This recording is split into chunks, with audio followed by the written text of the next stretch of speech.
the P-board covered court for a run for a cost. And this is my Lucky Tarakis bike I'm riding on right now. The most expensive bike right here. In here right now.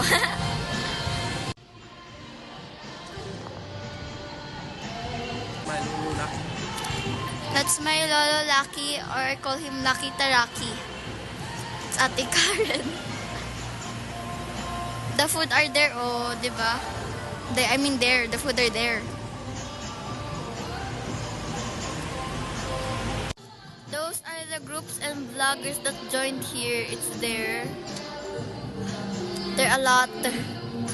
And later, we're gonna be going to our barangay hall. They give me sticker. And they even gave me a sticker. See? Tada!